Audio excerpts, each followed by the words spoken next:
So, I have the pleasure to introduce to you the director of the Latvian film JELGAVA 94. Jānis Ābele, thank you for being here in the virtual room, at least. We have the chance to talk about your film.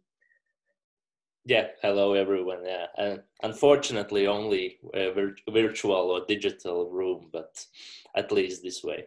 At least this way.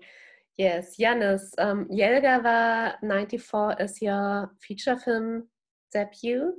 And I'm always curious to know from young filmmakers, why did you choose to make exactly this film as your first feature film? Actually, no. This is my second second feature film. They both came really close,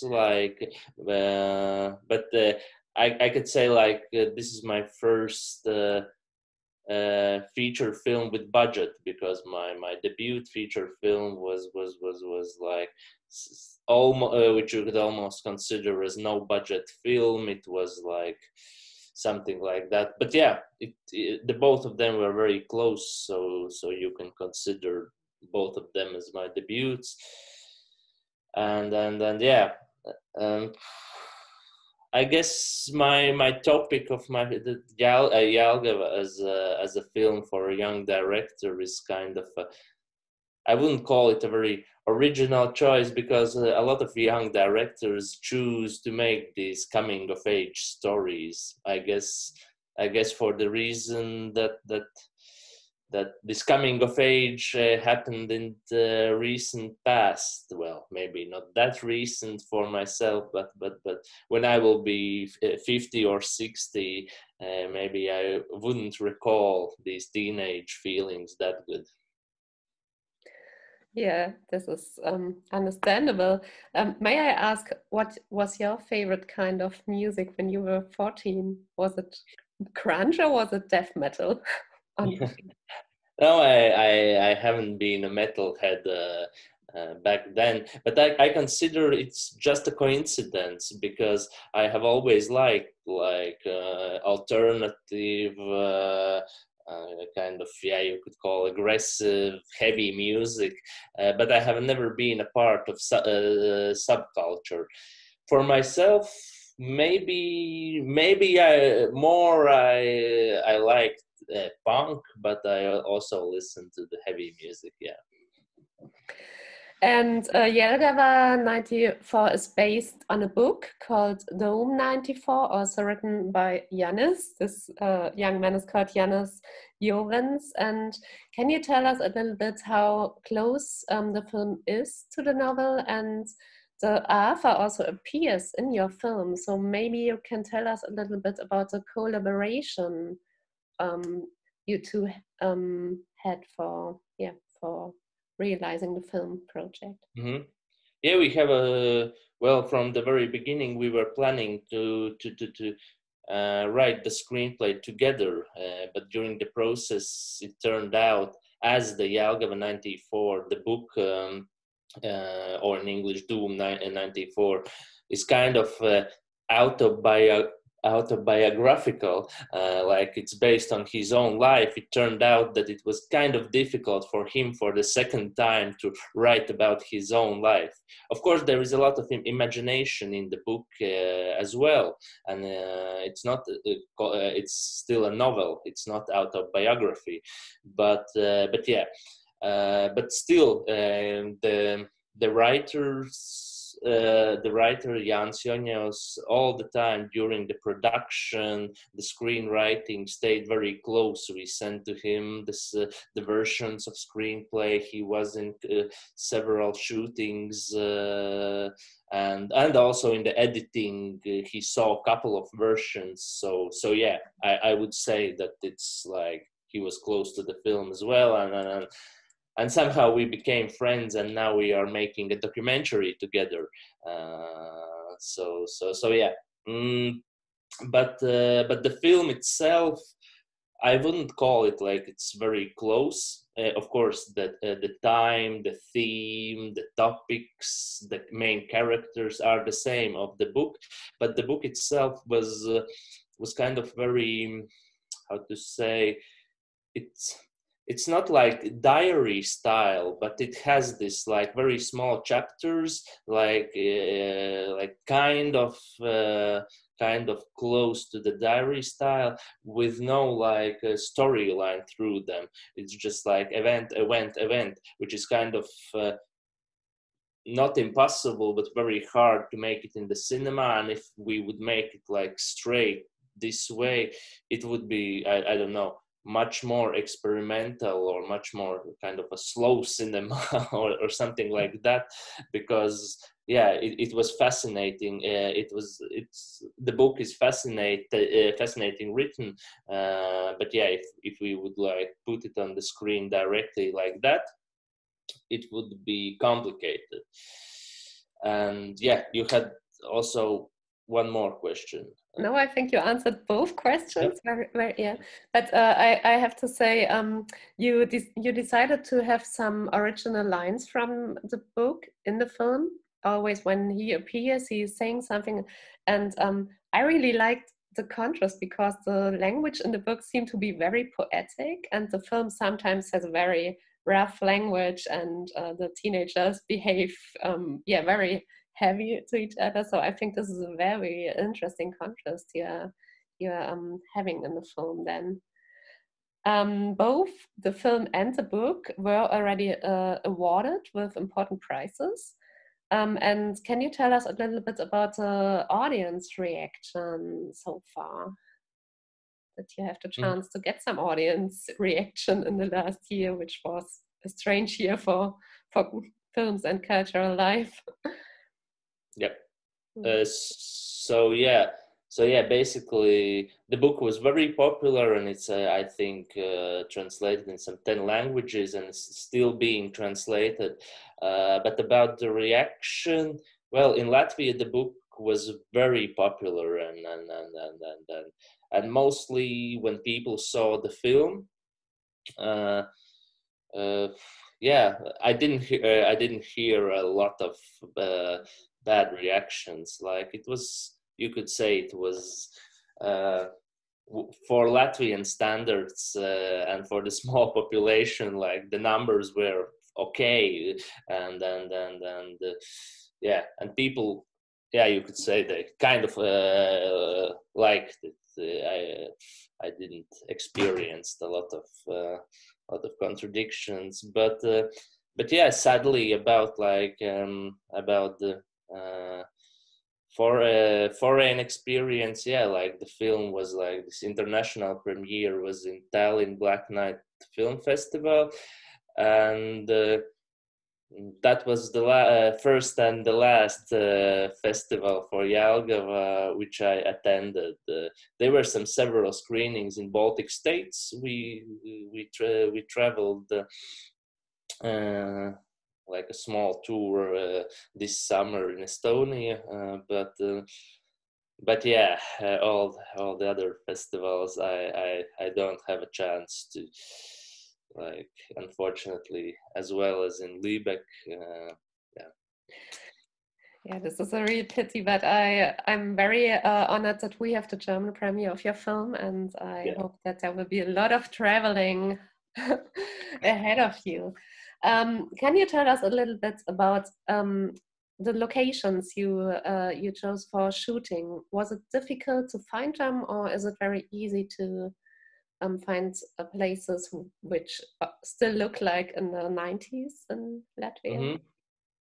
Well, especially outside Riga, everyone says that everything looks kind of the same as in 90s, but it's not true. Like these European Union structure funds has kind of changed in a good way, of course, the looks of the cities outside. And by the way, Jelgava is also one of the beside Riga, one of the richest cities in Latvia. So obviously, a lot of renovation has been done there. But no, it wasn't too easy, and me and cinematographer Aigas, we are fans of finding locations ourselves, not to use these kind of people who are these called location scouts, and all the exteriors where the guys are walking. We found ourselves in JELGAVA, just riding around and around and around, because in each suburb you could find some corner which has its authenticity and like that. But the rest of it, yeah, of course, like for some important locations, there were problems.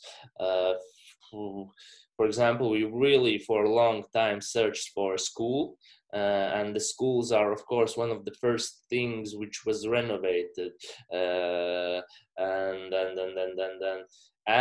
then our location scout found an abandoned school, like in the country. It was totally not in JELGAVA, like in the other side in Latvia near Cēsis. But yeah, we found an abandoned school, which was actually a super idea, because we could shoot there every day. We painted in the different color the classes, and then it was a great chance. And as well, the final party in the very end of the film, in the book it was written that it happens in the chateau, manor, yeah, maybe in English it's like a fancy abandoned building, but in JELGAVA it was already bought, that the building, and renovated. So we found actually an old cinema in Bauska. So yeah, we shot in some 5 towns and cities in Latvia, and in JELGAVA actually, yeah, only these exteriors are from JELGAVA. Yeah. Okay. How many shooting days did you have for the whole? Not too much, I would say, for this kind of film. There was 27 these shooting days in a row, but and then there was one extra, and then a lot of afternoons me and cinematographer drove around JELGAVA and shot some just city views, but that you can't consider it a shooting day. We just, yeah. And can you tell us a little bit about your cast? Were the young actors, had they some experience before, or was it a mixture of experienced actors and totally unprofessional actors? How? Yeah, for all the main guys, the teenagers, for all of them it was like first cinema experience. None of them has ever done anything in cinema or in. Okay, one supporting teenager was doing something in theater, but also not like no. They're just simple guys, except one girl, this character Eva, which I knew this actress well, and I thought that she still looks kind of teenager, and her character is meant to be a little bit older than the other guys. So this was kind of my directing trick, to take one professional actor, and actually it was a really hard work for her, because through her I tried to lead all of the crazy teenagers more efficient. Efficient. Yeah, It worked very well, I would say. Yeah, is there anything you would like to add about the film? What I would like to add about the film, yeah, maybe if we will kind of, I think that film should talk itself, and maybe directors shouldn't talk too much. But I would just add something more to one of your questions. It was about this writer, which appears on the screen, and it might be important and interesting for the audience, because it is the only thing which is totally added from ourselves, like from me and the screenwriter, because in the book we struggled for a long time with two things in the book.